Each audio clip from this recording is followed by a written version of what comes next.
author of several books.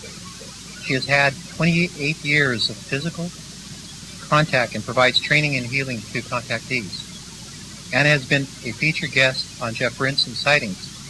The focus of her workshop today will be 3 primary visitor agendas. Discover the identity of the visitor races and the true motives behind contact. Explore humanity's forgotten origins, the truth behind the hybridization process, and how the contact phenomenon is affecting you. Ladies and gentlemen, I'd like to introduce you to Anna. Thank you.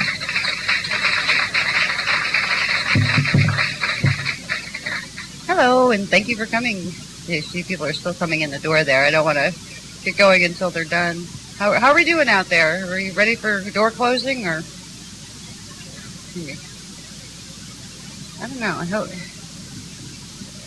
No, it's fixed. Yeah. Got a cramp in my style here. I'm used to pacing all over the stage with a microphone and pointing at things. So if I'm a little fidgety, it's because I'm used to moving when I do presentations, and they have fixed microphones, so I can't do that here.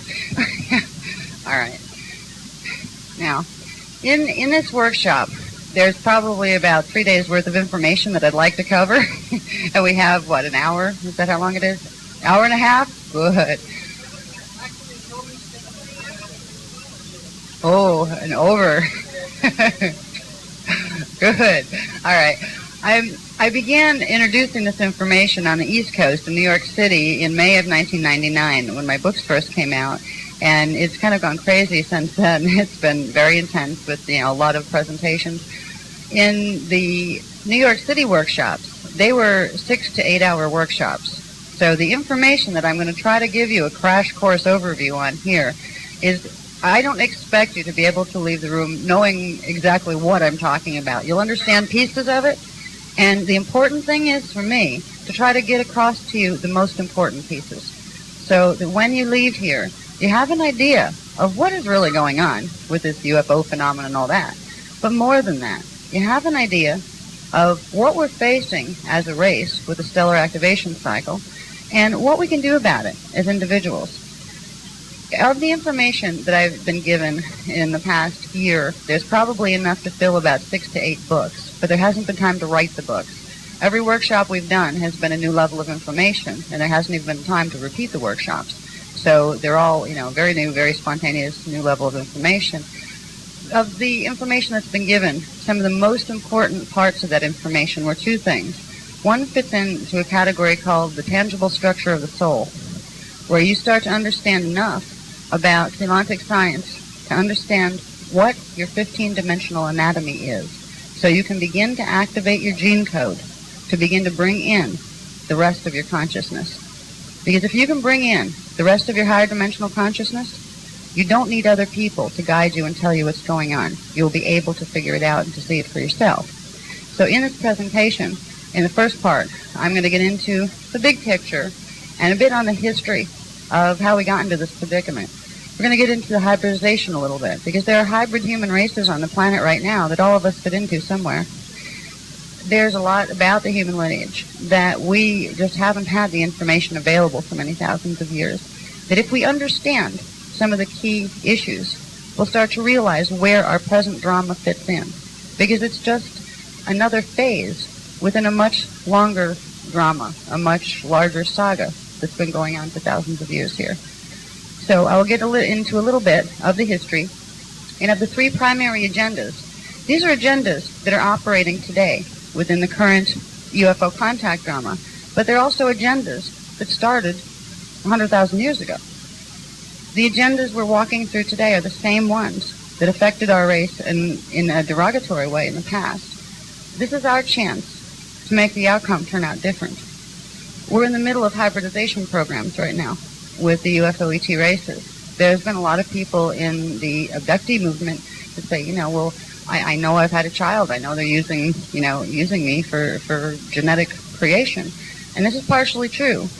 And some of the abductees are experiencing contact with negative hybridization programs where they're being exploited for the genetic potential.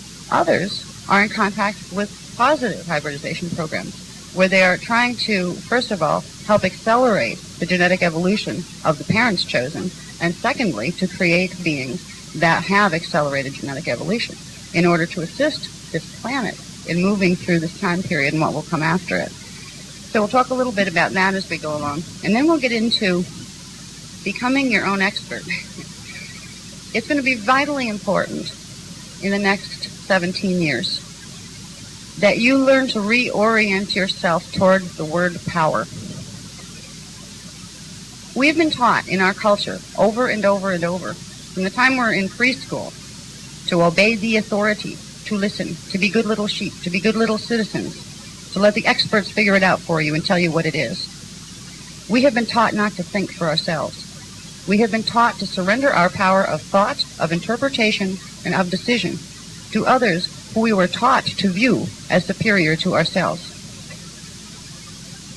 If we continue with that approach to power as we move through the next 17 years, we're going to find ourselves more and more hung up, more and more confused, more and more disempowered. If you're having contact experiences, you can go to a psychologist and have them tell you that you're having mental aberrations. You can go to a psychiatrist and have them put you on Prozac to make it all go away.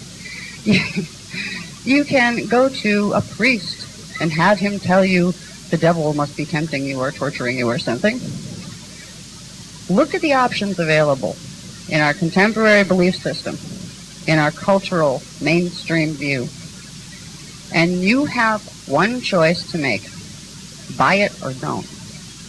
If you're a contactee, or if you know people who are, or if you just have a feeling that there's something real to this contact phenomena, save yourself a lot of mental aggravation.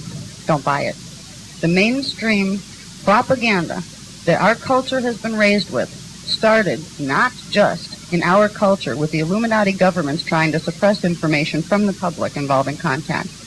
It started thousands of years ago with the Syrian Anunnaki, who came in here and distorted original spiritual teachings, distorted teachings on the Stargates, and it was amplified by the draconian races and their hybrids who worked through and influenced the people who created the canonized Bible through the Council of Nicaea in 325 AD. We have been duped in our culture for thousands of years, and we have a choice to find the guts inside to stand up and say, enough already.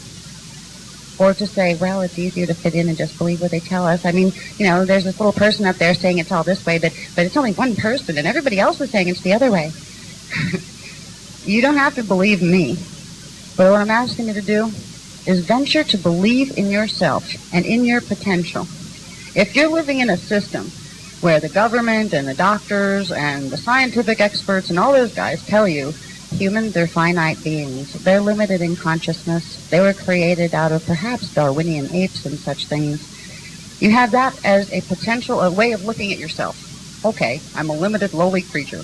You can take it religious and go, humans are sinful and pathetic creatures, and God is very mad at them, and if we don't really, really kiss up and try to be good, which we don't even remember how to do that anymore, then we're going to be in real trouble. You can look at it that way too. Or you can look at a situation and say, you know, we've been fed these ideas about ourselves for thousands of years. What if they were wrong? What if those ideas weren't true? What if somebody gave us those ideas to look at ourselves that way so we'd never find out what and who we really were and what our power is? That's a third option of how to look at things.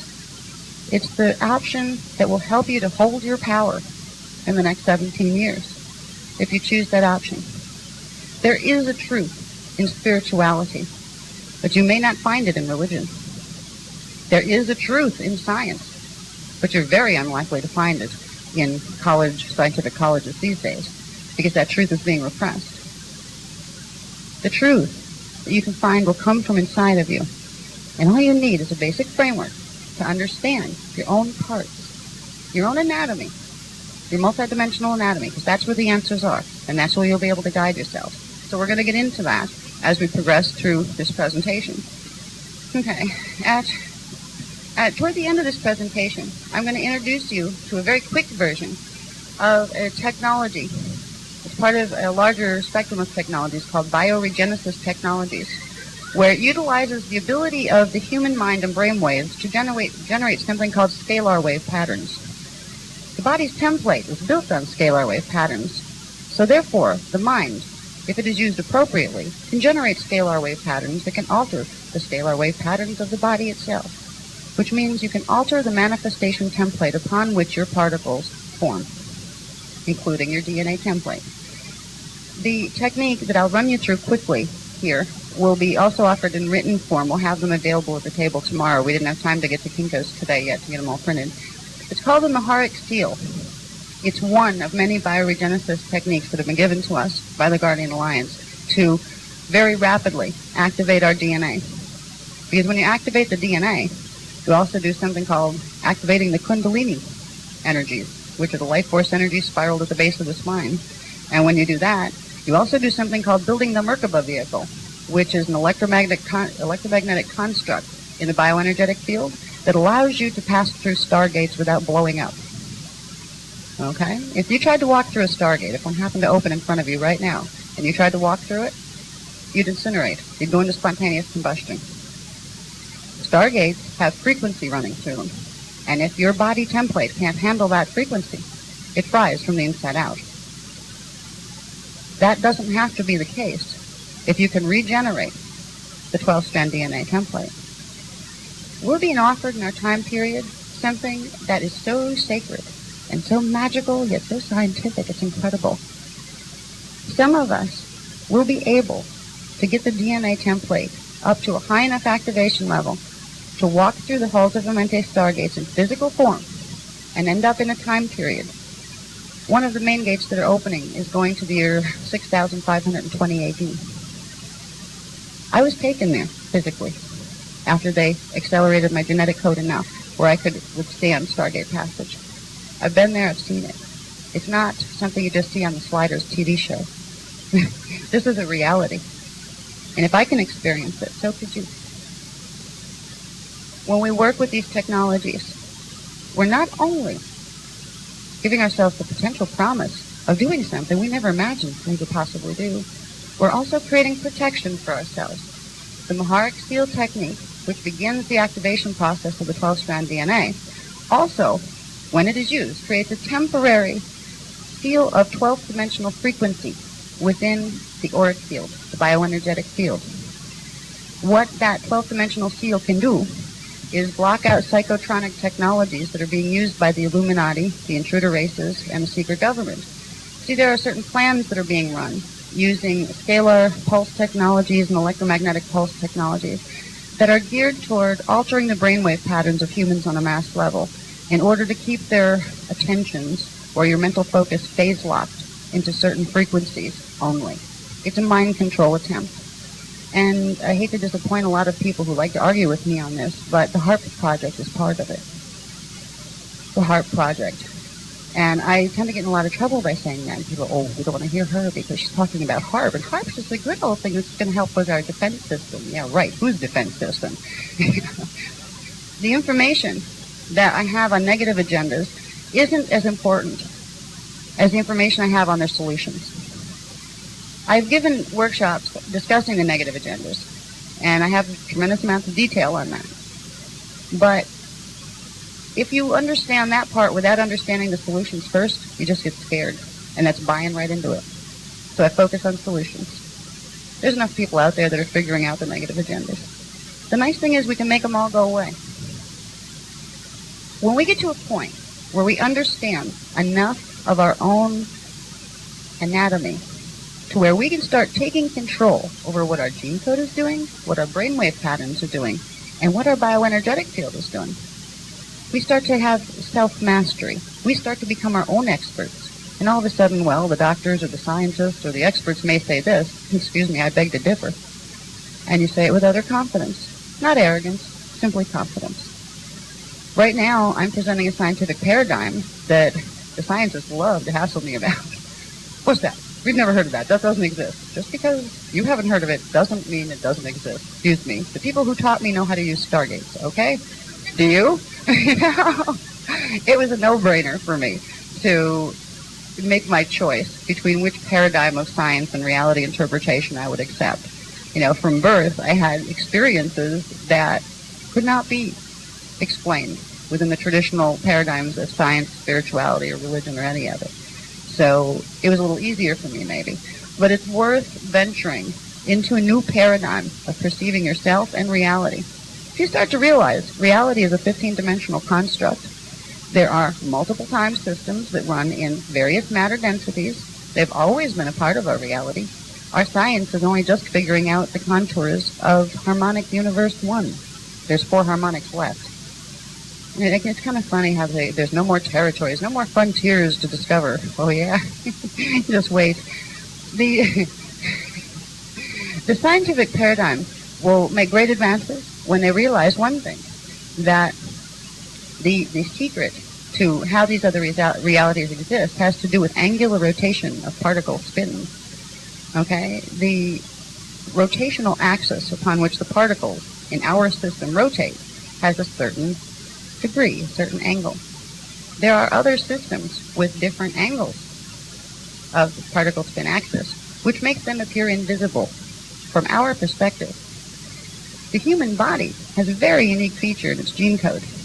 If you activate the higher DNA strand template, you can shift the angular rotation of particle spin of your molecules, which means you can leave this time vector and pop up in another one. We have the ability to be wave riders.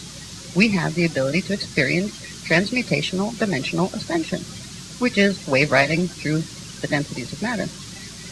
These are the truths of science that our religion and our ancient spiritual traditions were originally trying to tell us about. And it's kind of funny. I look at a lot of religions, traditional religions here with their dogmas and all of that, and I say, oh, well, this will get you ascension, or this will get you to heaven. It's like, you've been teaching this stuff for 2,000 years. You're still here. It didn't work. You're still here. It didn't always go that way. There were times in the ancient cultures, and all of this was common knowledge. Spirituality was understood as a sacred science that reality is structured upon. And it was totally sacred. Once upon a time, we were able to walk through stargates because we know how to shift our angular rotational particle spin consciously, just willing it to do so. This is our potential. This is what we need to re-evolve back into. So I'm going to get into really quickly some of the, can you go to the big picture one, next one? Some of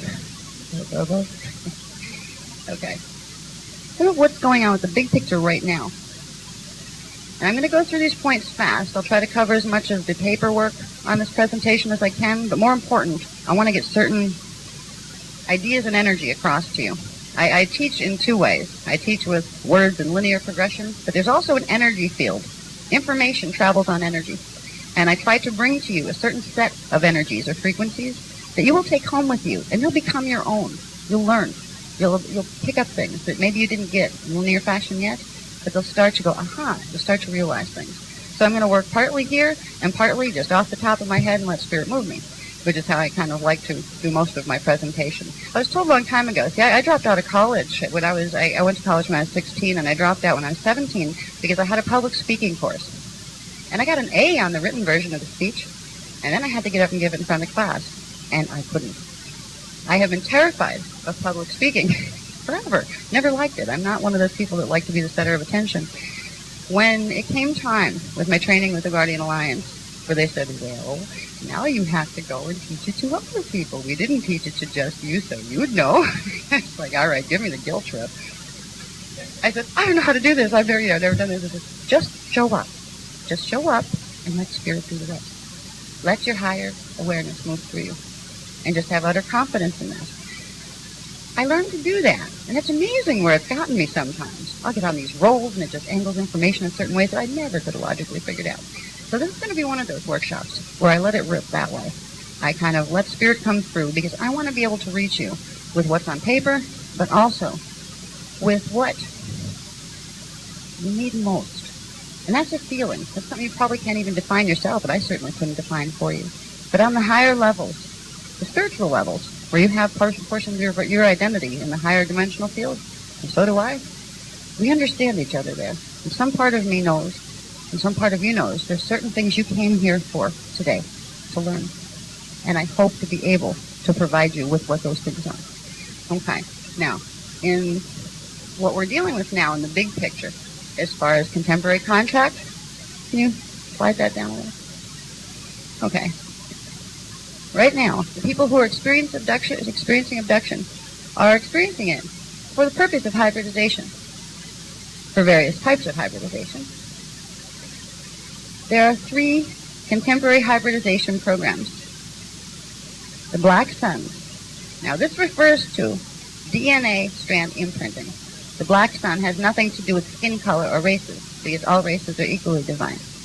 It is a configuration that simply goes with some of the historical references in the mystical societies that have come up over the last number of thousands of years, who were working with negative theontic science in order to do, let's say, bad magic, that kind of thing. So the Black Sun affiliation has to do with certain groups of human Illuminati families that have for thousands of years had secret schools and teachings and things like that were misusing the powers of theontic science for the purpose of personal gain and exploitation of others. Okay, the first agenda, therefore, is the Black Sun agenda. This involves the Zeta races, the Dracos races, and humans. The humans that it involves are the Illuminati races. We call them the Illuminati races. The Illuminati human races are humans. They look like us. You might even be one of them and not know it. What makes them different is the DNA. The human Illuminati families, and you'd be surprised at some of the people who are part of these families. Some of you wouldn't be surprised. They have held positions high in our government. They've been political figures or famous people that we've grown to know and love. They don't know, many of them, what's in their gene code either. They're not bad people. They're vulnerable people. Because at various points in time, from about 1 million years ago, all the way up to as recently as probably about 2,000 years ago, around the Christ period, and then back into our contemporary times, certain human families and individuals in those families have been crossbred with draconian races. I'll take questions at the end, okay? Yeah, we'll get confusing. There are a race of humans that are hybrids here that are called the Nephidim. It is an ancient reptilian human hybrid race. They don't look like the Dracos. They don't look reptilian. They look just like you and me. It's a genetic difference. It's a 10-strand DNA template rather than what would be the original 12-strand of the human coding. But any being that started out as a human that had a 12-strand template can regenerate it. The problem with the people who become involved with Illuminati activities, such as in government and those kind of things, they have a genetic vulnerability to manipulation, to multidimensional manipulation, because of their DNA coding that carries reptilian codes that they don't know about. The reptilian races can use different types of interdimensional manipulation to literally put thoughts in their head and guide them to do what they want them to do. Some of them actually, some of the interdimensional, the etheric race, draconians, actually try to do something called body snatching, where they literally try to push out the essence, the human essence that's in the being, and take over the body pattern so they can move around here in human form. The people who are part of the Illuminati races have a genetic vulnerability to having that happen. And fortunately, if you understand your anatomy, there's an easy solution to it. They can use techniques of bioregenesis to regenerate their 12-strand template and to make that vulnerability disappear. The Maharic Seal technique that we'll go through quickly at the end of this, and that you can get in more solid form with other programs, that is something that people who have reptilian coding can use to regenerate their own imprint. Just because you might be born with some portions of your genetic code as having reptilian gene strain does not mean you're a bad person. It doesn't mean that you have to be continually under their manipulation, because that's what happens. This only happens to this degree during stellar activation cycles. Most of the time, the higher dimensional beings of the negative races don't interact here that much. Their only interest in humans is the fact that they're on the planet that they want for its stargates. So if the stargates are closed, they don't come here. They don't mess with us much. But when those stargates open, they move in. And that's what's happened in our current time. That's why we have all the Zetas popping around. We have all of the, people having encounters with reptilian-type races. They're here and they're unified. All right, they fight amongst themselves, but they're unified with a common objective, which is getting control of the Atlantic stargates. So the people here who are unsuspecting, family, because back in the ancient gene lines, their family lines happen to be involved with the draconian races, end up as being targets for manipulation. And this can be stopped as long as, first of all, you know it's there. If you don't realize there's a problem, you're not going to solve it. And second of all, simply learning the technologies that you can generate in yourself to create protection. Okay, the Black Sun agenda, fortunately, has taken a really bad turn amongst itself recently, on July 5th of this year. There was something called the Treaty of Altair that was signed. This was an agreement, because once before there were three agendas that I'm going to finish talking about. We had the Black Sun agenda of the draconian, reptilian, Zeta races and the human Illuminati. We also had the Anunnaki agenda that I mentioned a bit before in the lecture. It was also a desire to have one world order control, and they were actually fighting with the draconians over who would have it. In the Treaty of Altair, the middle agenda, Anunnaki, decided to side with the guardian races. So at this point, there are a bunch of the draconian Illuminati people in the government that had originally sided with the Anunnaki to get out from under the draconians, and all of a sudden the Anunnaki are now siding with the guardian races. So now the beings that used to, some of the humans that used to be involved with the negative one world order control agendas run through the government are now shifting, and they're going over into light agendas. And it was almost by accident. You know, they wanted to get out from under the control of the draconian races once they realized the Zetas were here to take over, not to have fun. You know? Then they started with the Anunnaki for the same, all right, we'll have one world order agenda, but we'll let the Anunnaki run the show. And then the Anunnaki signed up with the Guardians. So a lot of the human Illuminati are now moving into association with the light agendas that are trying to work for cleaning up the mess that was made here. Not all of them. There's still a problem. But the Treaty of Altair from July 5th was a major victory as far as watching us go through this time period without it breaking out into war, because there was a very strong possibility of that occurring. One of the main reasons the guardian races have not made aggressive physical contact and just popped in and fleet through the portals and said, hey, you guys are in trouble, is because it would have caused Star Wars. Right now, and for the last number of years, actually since the 1920s, the draconian races have had control over most of the primary vortices on this planet. If the guardian races tried to bring their fleets in Legion, they would have had battles with the draconians. And that would have been all right in the sense that, if necessary, the guardian legions will fight, mostly to protect themselves. And they don't fight like we fight with bombs and things. It's a different type of energy. But if they had chosen that route and chosen to force their presence here, it would have done two things. First of all, it would have violated the choice of the leading persons on this planet. There is a law in the higher spiritual dimension of non-interference with species evolution. It was viewed by the guardian races for many centuries that, well, humans that were in control of the other humans, the humans that were in power here, made choices and made contracts with negative agenda groups. So it would be actually a violation of our free will for guardian races to come in and try to protect us, because our leaders chose to use their free will to work with negative races.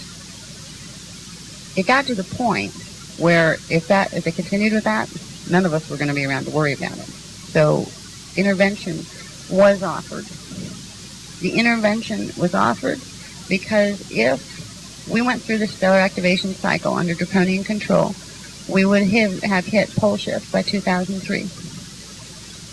That was not something that the guardian races wanted to see happen, because there were enough people here on the planet who had asked and who were sincere and who were genuine in their spiritual desire to work in cooperation and to work in relation to what is called the law of one, or whatever that natural balance of the universe is. They intervened because we asked them to.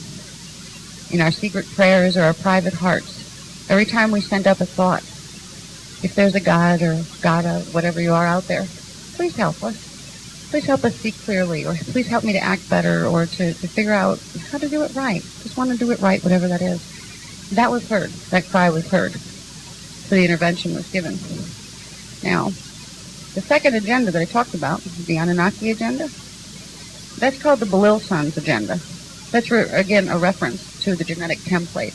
It's called the Son of Belil genetic template. The human 12-strand template is called the Diamond Sun template. So they're all basically references to the strand count in the template, the genetic template. The Anunnakis have their hybrids here too. Some of the human lines that could be your neighbor, could be your mother, have Anunnaki gene coding too. And that's okay. What it means though, if you happen to have Anunnaki gene coding in your human coding, or you happen to have draconian coding in your coding, it means something incarnationally.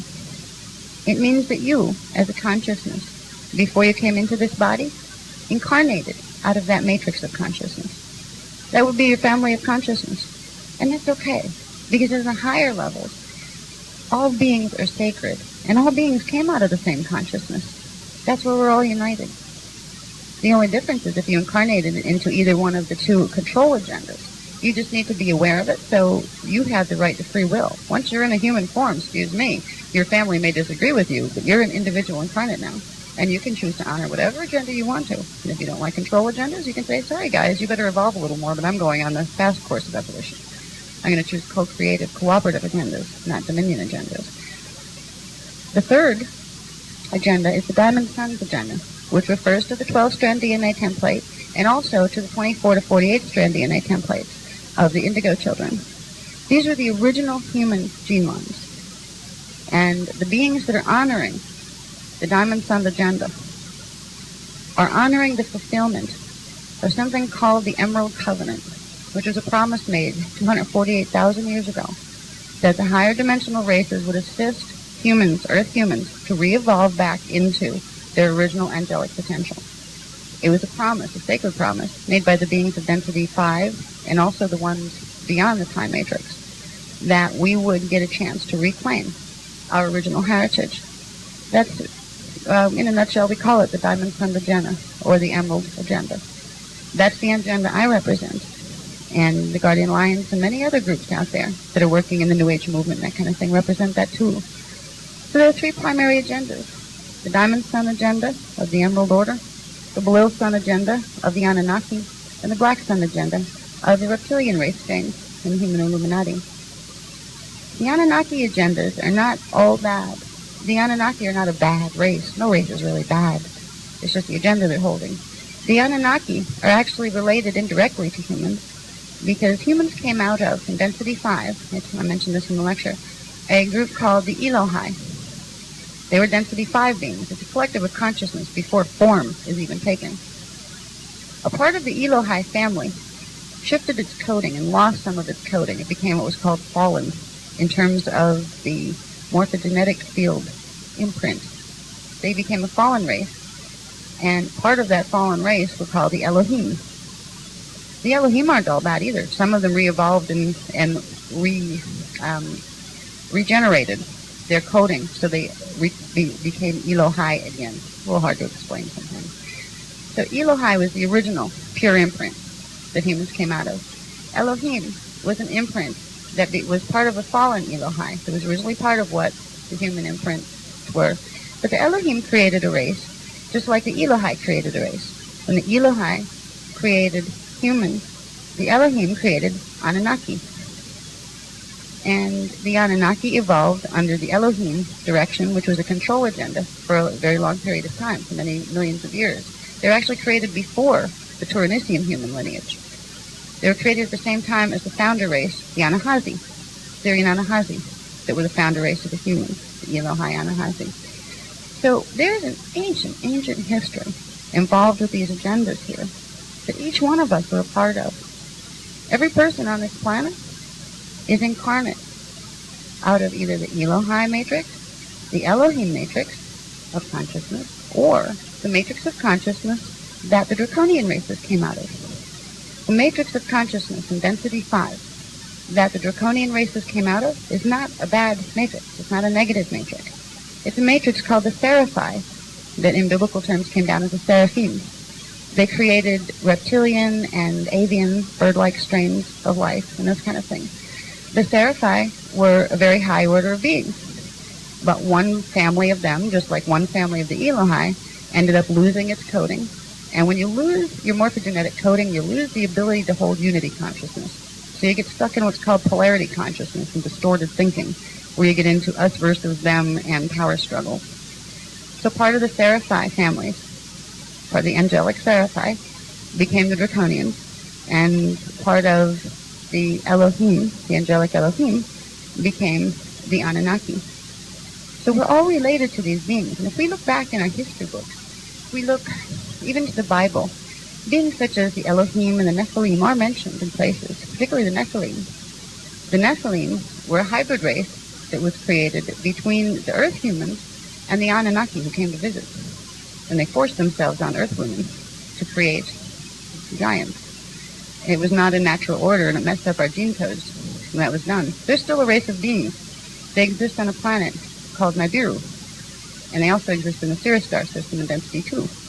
They were running part of the Anunnaki Below Sun's agenda until recently, when many of them went over onto the light side and decided they would help us rather than try to mess with us anymore.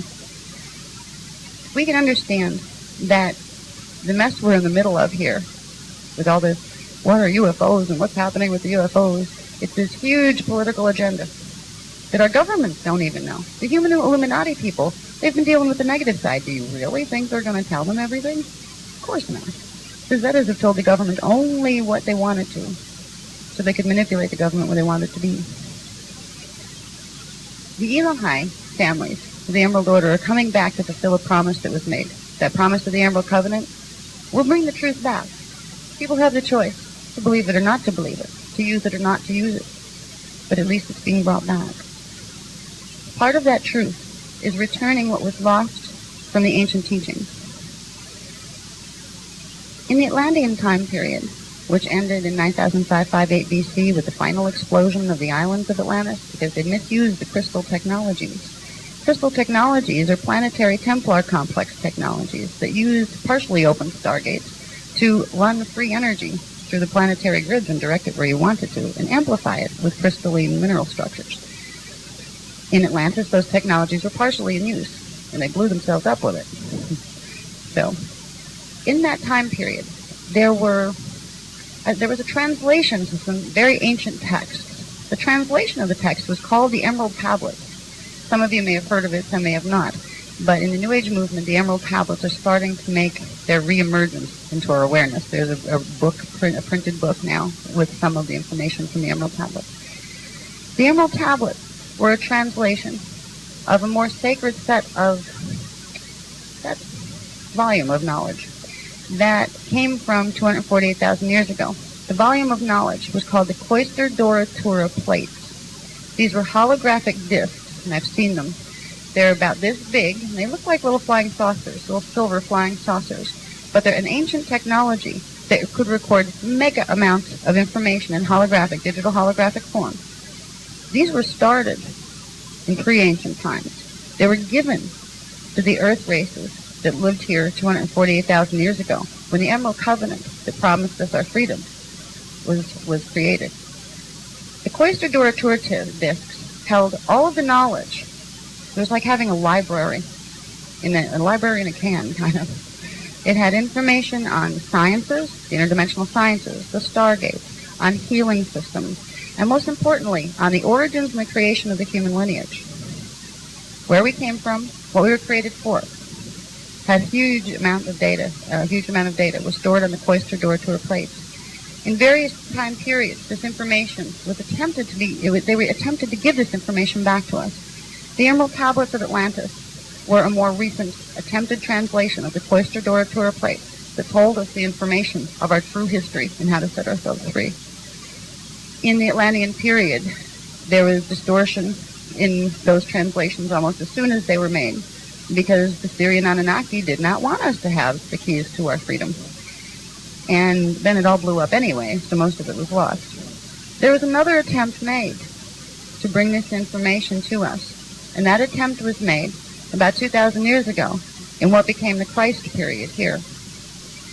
In the Christ period, there were two Christic lines. And the Christic lines were the genetic lines that came up from what was called the cloister races. The cloister races were those races that were on the planet 248,000 years ago. They had 12-strand DNA. When you hear about sometimes the Grail lines, they call them the Holy Grail lines. There's some books coming out of England that deal with this. The genetic lines and families that you can trace from contemporary times all the way back to Christ, that you can teach it, you can take them back further. They went back far before Christ. But the man that became known as Christ here was a being who incarnated into one of the Grail line genetic codes. It was a Diamond Sun genetic code. He had 12 strands of DNA. He was a fully embodied avatar. But the interesting thing was, the Christ story we got was the edited version. There were two that came in at the same time. There were two Christs. We call them Jeshua 9 and Jeshua 12. Jeshua 12 was officially called Jeshua Melchizedek. He was a 12th level avatar, and he had the fully activated 12-strand DNA template. And his consciousness was incarnate out of the Syrian Anahazi Orifim human imprint. Then there was Jeshua 9, who came in, I believe it was 5 years later. He was sent in by the Elohim, and he was part Anunnaki. And he became some of the teachings that are now attributed to Jesus Christ in the Bible are partly his, and some of them are partly Jeshua 12's, because they were contemporaries of each other. What was interesting was Jeshua 12 actually did the baptisms, the Melchizedek baptisms, on Jeshua 9 to ordinate him. So they knew each other, and they were a part of the same circle of Essenes. They were both born into the Essenes, into two different families of the Essene lines. And up until, I believe it was 1244 AD, this was known. The Cathari, or the Cathars of southern France, had this information. And they had the history, showing the gene lines going back, showed the two Christs, and it showed that neither one of them were crucified. There was a guy named Arahabi that was crucified to take the heat off of Jeshua 9 so they could get him out to France. You realize our Christian religion, which held so much promise for ascension and Stargate passage once upon a time, has been built upon focusing on the fact that our beloved Savior was crucified so we could be martyrs. We're taught to be martyrs like our beloved Savior, right? Well, I hate to tell you, he got out of here. He ascended. So did Jeshua 9. That was a twist that was done. Once the information had been brought here to cover up some of the lines, so because Jeshua 9 got himself in trouble. He talked a lot and the Romans didn't like it. So they had to get him out, and he was sent to France. But they had to do a cover, and there was a deal made with a man named Arahabi, who was not an avatar. He would get faster ascension on the other side if he agreed to go down, and he looked enough like Jeshua 9 that if they crucified him, they'd think it was over. And that's just what they did. After that story was done, which really wasn't done to manipulate us, it was done to try to help the ninth level avatar. It was try to not have the teachings of Jeshua 9 be stopped in their tracks by the Roman people. But it ended up being twisted by the Draconians. When the Draconians got wind of what was being done here, as far as the Christ story, this is our opportunity. They're the ones that played up the whole thing of Christ being crucified, of God being an objectified thing outside of yourself that you had to kiss up to, of God being male. Hate to tell people, God doesn't have body parts. I was being mild. Yeah. What we call God, that supreme power that we're all a part of, always, is genderless. It's beyond polarity. Polarity is where you get gender. It is a living consciousness, presence of spirit.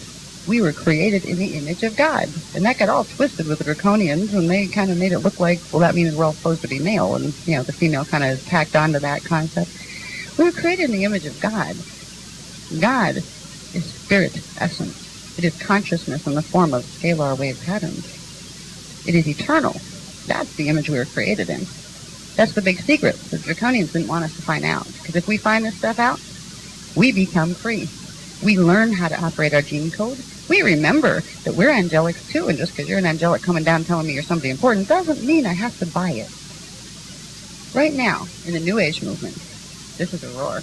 There's a lot of, if you would not believe some of the things that are going on in the New Age movement.